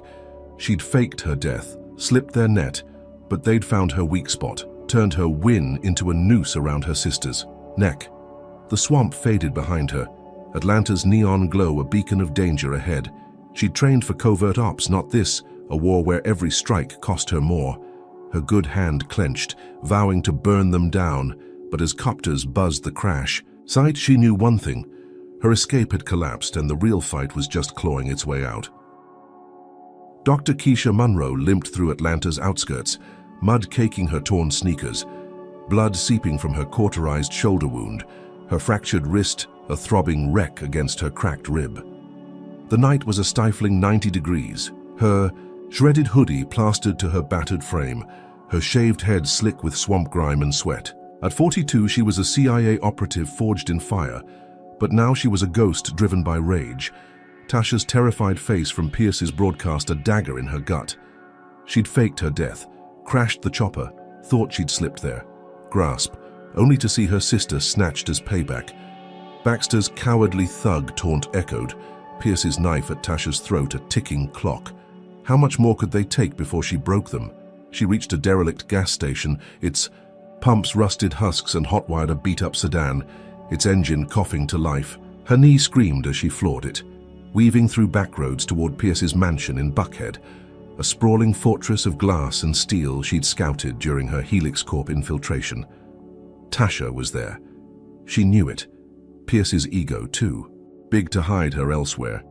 She'd trained for this, urban assaults in tighter spots, and now it was personal. She stopped a mile out, ditching the car in a ditch, and scavenged supplies. A tire iron, gasoline cans from a shed, her good hand trembling but steady.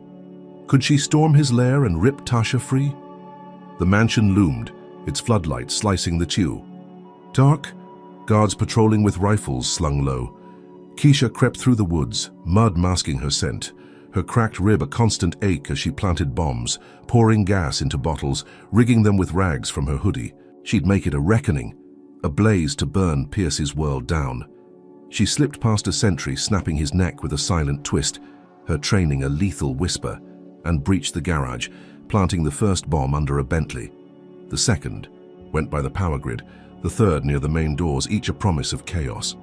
She'd free Tasha, expose Pierce, end this. Was this her moment to strike back? She found Tasha in a basement cell, wrists bound, her sister's tear-streaked face lighting with hope as Keisha pried the lock with the tire iron. "Keish."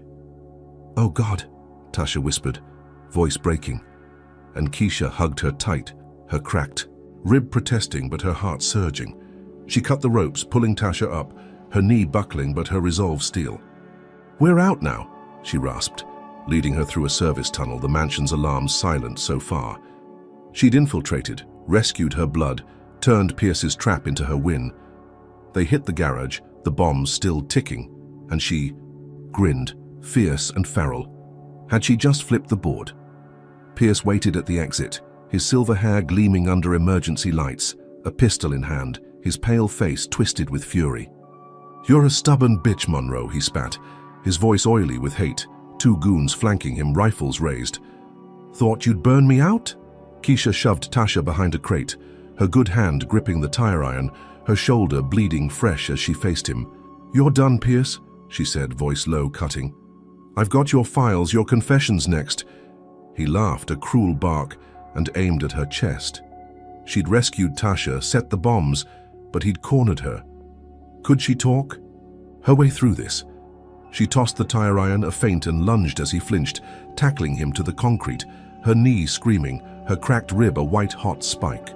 The goons fired, bullets sparking, but she rolled, snatching Pierce's pistol, popping one in the leg, the other in the shoulder, their screams echoing as they dropped. Pierce clawed at her, his nails raking her face, but she pinned him, jamming, the gun under his chin. "Talk," she snarled, her bloody finger on the trigger. "Admit you framed me, the cartel, all of it." He sneered, defiant, but fear flickered in his eyes. Was this where he cracked?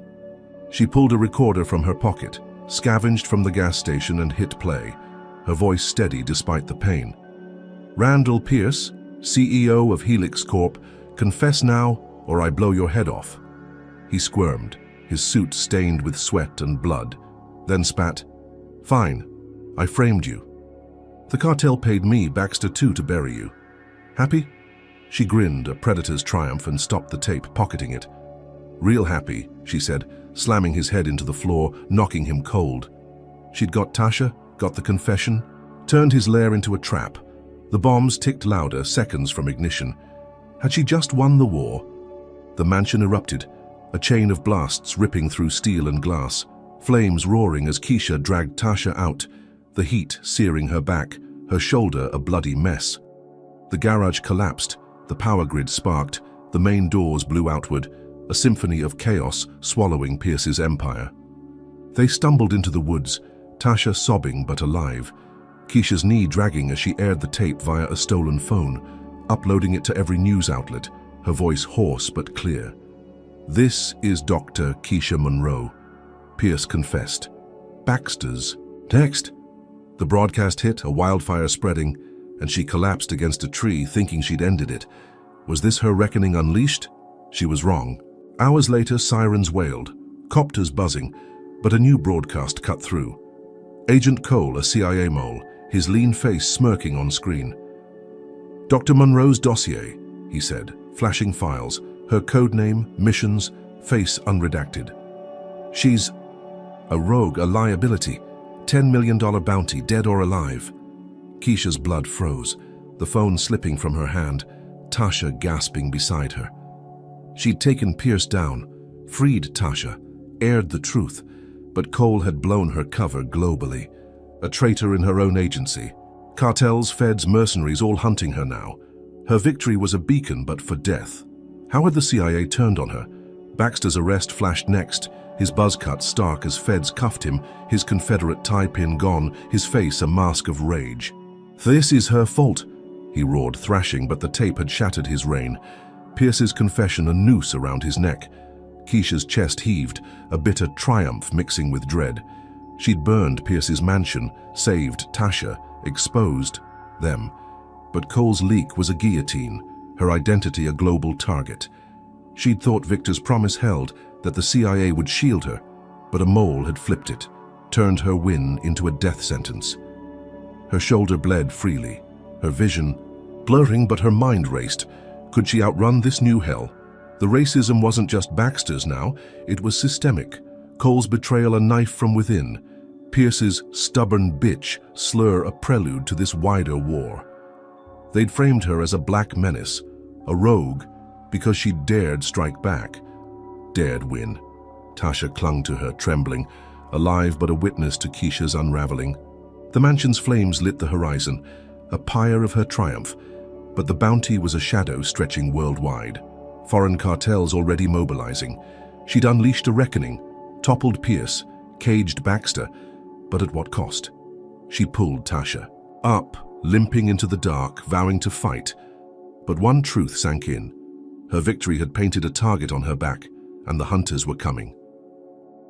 Dr. Keisha Monroe stumbled through Atlanta's underbelly, her fractured wrist a throbbing ruin, blood seeping from her cauterized shoulder wound, her cracked rib a constant ache as she dragged her swollen knee through the shadows.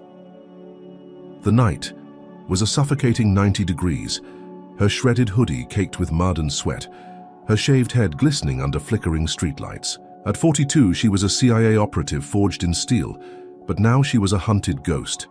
Tasha safe, but her own life a global bounty, $10 million on her head thanks to Agent Cole's leak.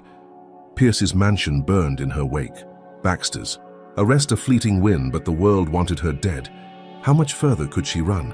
She ditched Tasha with a trusted cousin hours ago, a tear-streaked goodbye in a back alley, promising to return once the heat died. Now she was alone, limping into a derelict factory district, its rusted silos and shattered windows, a fortress of decay. She needed a hideout, a lifeline, and hacked a payphone's line, her bloody fingers trembling as she tapped into the CIA's encrypted net. "Victor, it's 47B, she rasped, voice hoarse from smoke and pain. "Cole sold me out, I'm exposed."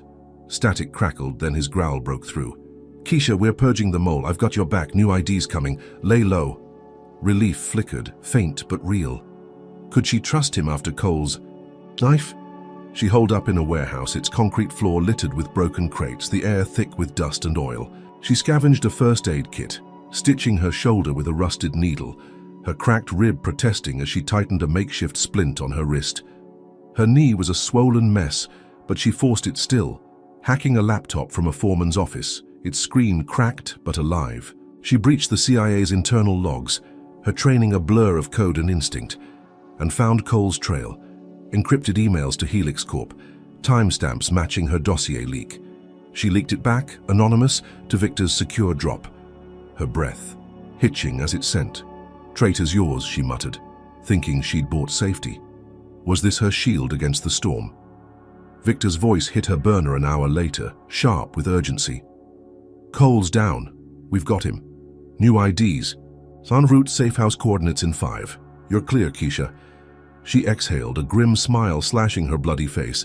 She'd exposed the mole, turned the CIA's betrayal into her armor, and now she'd vanish, rebuild with Tasha. The warehouse was her bunker, its silence a balm after the chaos. She leaned against a crate, her shoulder throbbing but her spirit steel, believing she'd outlasted them all. Pierce was broken, Baxter caged, Cole finished. She'd won, hadn't she? She was wrong. Dawn broke with a roar, flames licking the warehouse walls, smoke choking the air as shouts pierced the quiet. Keisha bolted upright, her knee buckling, peering through a shattered window. A lynch mob swarmed outside, 50 strong white men, in trucker hats and boots, torches blazing, led by Judge Leonard Baxter. His buzz cut stark against the firelight. Out on bail, his face twisted with rage, he bellowed, "Burn the black bitch out!" Her stomach dropped, the new ID still ours. Away, her hideout a trap. He'd tracked her. His racism a wildfire refusing to die. How had he clawed back so fast? She grabbed the laptop, smashing it to erase her tracks, and limped for a back exit. Smoke stinging her lungs, her cracked rib a drumbeat of pain. The mob hurled Molotovs, glass shattering, flames racing up the walls, a furnace swallowing her refuge. She hit the door, bursting into an alley, only to face Baxter himself, a shotgun in his hands, his watery eyes glinting with hate.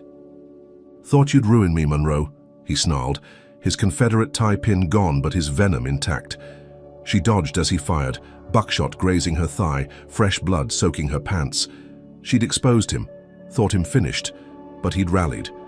His dogs. Was this his last stand or hers? She fought, her good fist cracking his jaw, a tire iron from the ground slamming his knee, his howl echoing as he dropped. The mob charged, bats swinging, chains rattling, their slurs a chorus of fury. Traitor! Killer! She spun, her training a blur, snapping a wrist, breaking a nose, her knee screaming, her shoulder bleeding anew. She wounded Baxter, scattered his pack, but they kept coming, a tide of hate fueled by his lies. She bolted, weaving through alleys, flames at her back, the warehouse collapsing in a roar of sparks and ash. She'd turned his ambush into a brawl, but the noose was tightening. Could she outrun this horde? She hit a dead end, a brick wall looming, her breath ragged, blood trailing from her thigh. The mob slowed, fanning out, Baxter limping behind, shotgun raised, his face a mask of triumph. "No more running," he spat, aiming. She'd thought Victor's promise was her lifeline, the warehouse her shield. But Baxter's racism was a hydra, sprouting new heads with every cut. Then a glint above, a cartel hit squad. 4 men in black, rifles gleaming, drawn by Coles. Bounty? They opened fire, not at her, but the mob, bullets ripping through flesh, Baxter diving as his men screamed, blood pooling. Keisha froze, the chaos her cover. Had fate just flipped the script? She dove behind a dumpster, her cracked rib a white-hot spike, her vision blurring as the hit squad advanced, their shots precise, mowing down Baxter's crew. He crawled, wounded but alive, his shotgun lost, his rage a distant howl as he fled into the smoke. The cartel turned, scanning for her, their leader barking in Spanish, "10 millones, viva o muerta." She held her breath, mud masking her scent, thinking they'd leave with the mob dead. Then a roar above, a CIA chopper descending, Victor, at the helm, ropes dropping as agents rappelled down.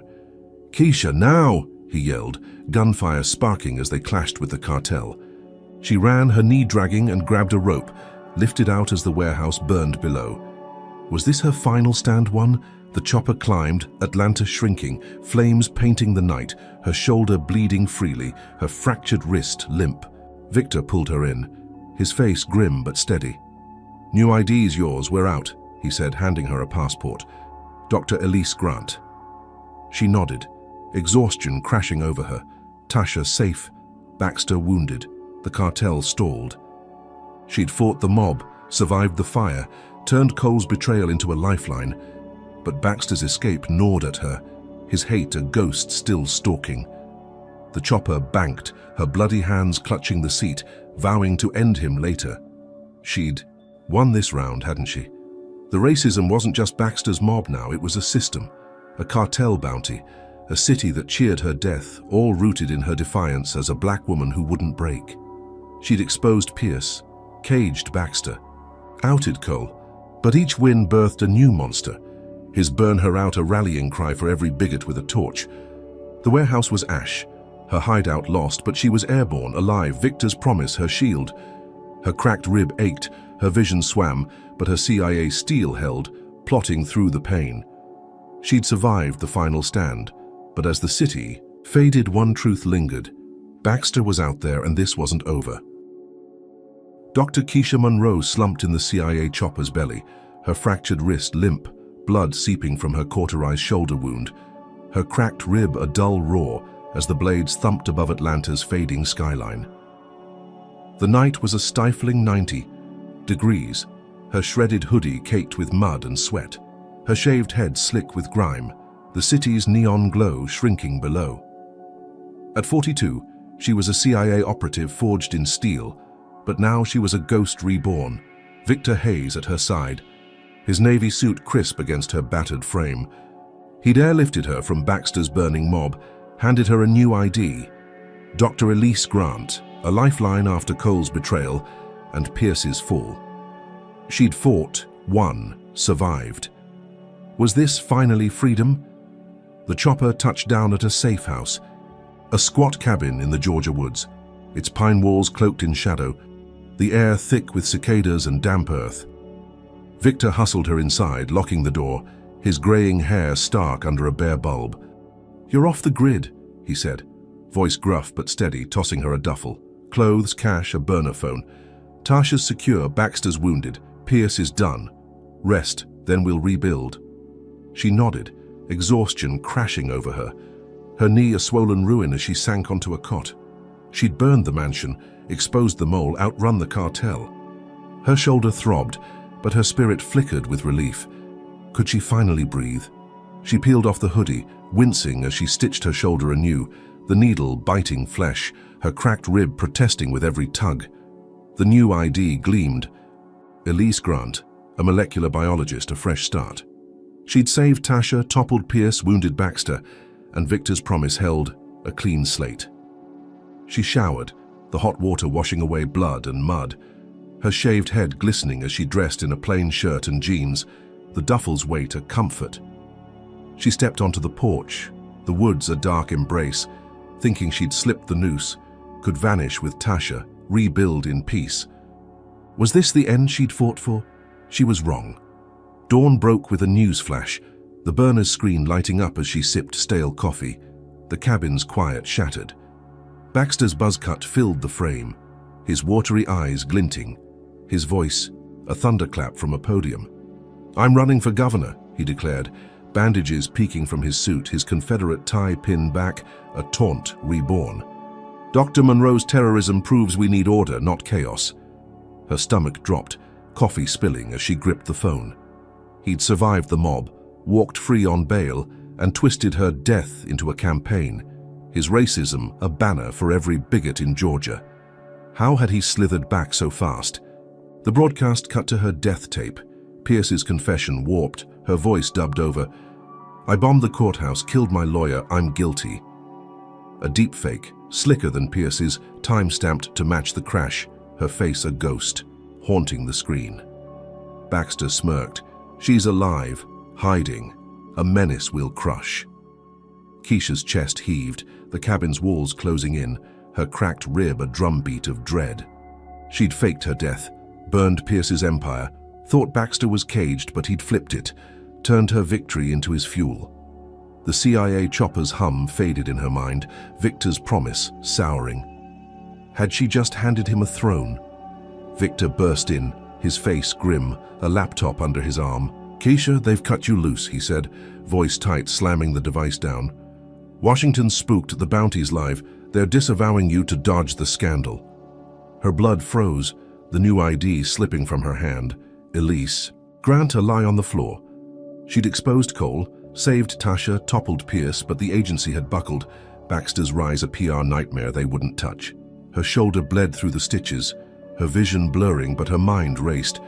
She'd fought for them, bled for them, and now she was expendable. Was this the price of her truth?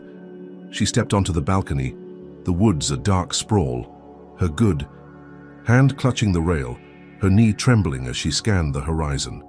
Baxter's voice looped on the phone, his campaign a racist tide swelling. "Order over chaos. a dog whistle for every torch-wielding thug she'd faced.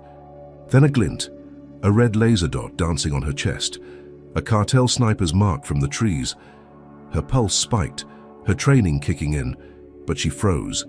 The dot a death sentence she'd earned. She'd burned their deal with Pierce, exposed their mole, and now they hunted her. $10 million a siren call. Could she outrun this final blow?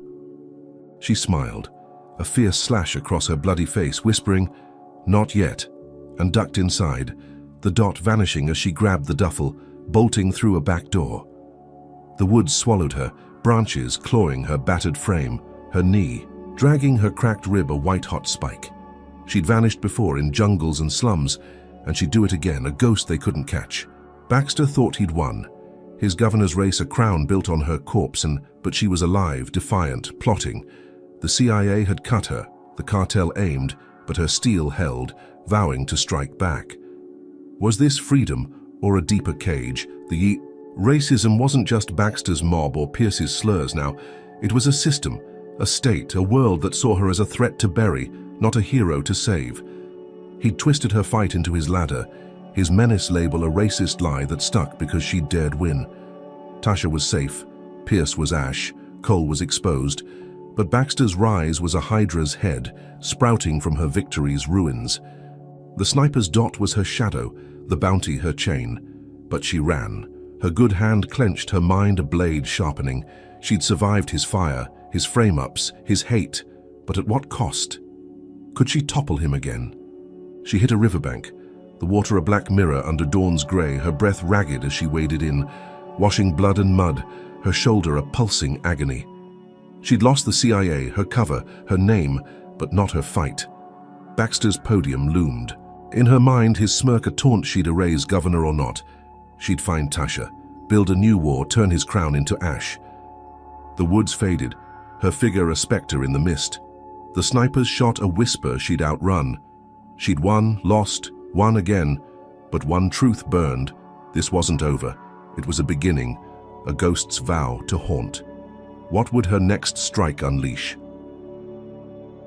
The saga of Dr. Keisha Monroe offers raw, unfiltered lessons about resilience, systemic racism, and the cost of truth. First, it shows that strength isn't just physical. Keisha's CIA-honed mind and unbreakable spirit turned every trap into a weapon, proving that wit and will can outlast brute force. She faced beatings, torture, and betrayal, yet kept fighting, a testament to the power of inner resolve against overwhelming odds. Second, it exposes the ugly truth of racial injustice. Baxter's venom, Pierce's slurs, and a city's mob weren't random. They were a system rigged to silence a black woman who dared defy it. Her every victory was twisted into a noose, revealing how deep prejudice runs, from courtroom gavels to corporate towers. Third, trust is a double-edged sword. Cole's betrayal and the CIA's abandonment taught Keisha that even allies can turn, forcing her to stand alone when the stakes soared. Finally, justice is a battlefield, not a gift. Keisha burned Pierce's empire, exposed Baxter's corruption, and saved Tasha. But victory came with a $10 million bounty and a new identity as a fugitive. The fight for right can leave you scarred, hunted but unbroken. What's the takeaway? Racism doesn't just shout, it schemes, and beating it demands relentless courage. Keisha's story isn't a fairy tale. It's a war cry for those facing their own Baxters. So what's your fight? Comment number 1 if you've ever outsmarted a rigged game. Number 2 if systemic hates hit you hard. Like this if Keisha's grit inspires you. Subscribe for more tales of defiance and share with anyone battling injustice. Thanks for riding this roller coaster with us. Here's to your strength, your truth, and a world where justice doesn't cost your soul.